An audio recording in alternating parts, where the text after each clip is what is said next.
So many language learners want to know, what's the best way to learn a language?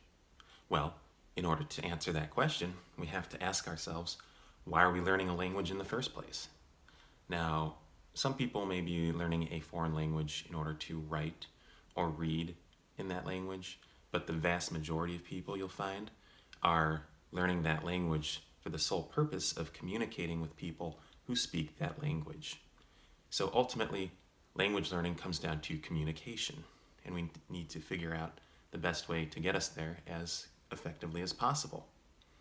Now, I'm going to make the argument that pronunciation is the most important element of building a core or a foundation in English in which we can build our grammar and our vocabulary from there. In other words, we'll be learning the language the way that most children do, which makes sense, right? So why is pronunciation more important than, say, grammar or having a large vocabulary? Well, let's be honest. A person's pronunciation is the first thing you notice as soon as they open their mouth. The way in which a person pronounces their words makes you think of them as either a good speaker of that language or a foreign speaker. Fair or not, that's just the way that we think. People will judge you based on how you pronounce words and how thick your accent might be. Forget about all the fancy vocabulary or the grammar rules that you might know. People are going to want to speak to other people that they can easily understand. They'll have to think less and do less work to maintain the conversation. So learning proper pronunciation in English will give you more confidence going forward because you'll be able to have conversations with native speakers more easily. In fact, people might even comment on how good your English is, even if you don't have a large vocabulary.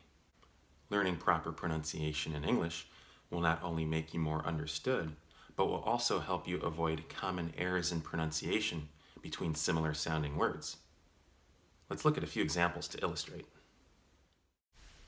So the first example here is between two sounds that we call the short I and the long E.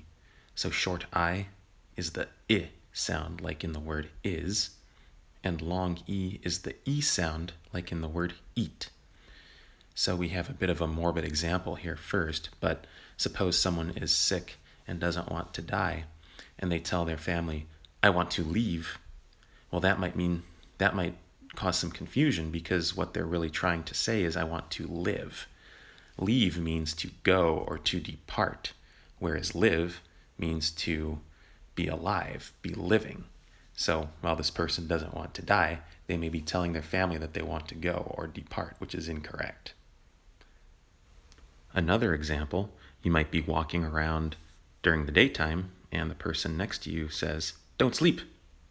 Well, you might be confused because sleep is what you do at night to recover from the day, and then you wake up and get started on your next day, when really they mean don't slip because there's a puddle or something slippery that could cause you to slip and fall.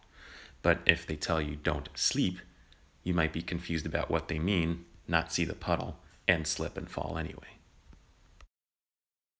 Another sound in English that can cause some particular difficulty is the TH sound, which sounds like th or th.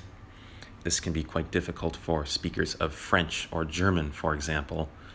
And one person might say, I am sinking, when really they mean, I am thinking. So thinking, the first sentence, I am thinking, means that I am pondering or I am collecting my thoughts, while I am sinking means I am in a boat in the water, my boat has taken on water, and I am now in a very dire situation. So again, very different meanings with those sentences. Another example of sounds that get confused in English are the V and W sounds, or V and W, respectively. So when we say, I am very, it's often followed by another word. I am very tired. I am very happy. It means I am quite happy or quite tired. But if we say, I am wary, which is the second sentence, it means that I am aware of something that's happening. Now, take a step back for a minute and think about this in your own language. Would you rather speak to someone who knows a lot of words but has a very thick accent? Or would you rather speak to someone who uses relatively few words but pronounces them all very clearly? I think you might know the answer. If you're interested in more information regarding pronunciation in American English, I have a whole series of videos covering specific sounds in American English, so be sure to check them out. I'll see you next time.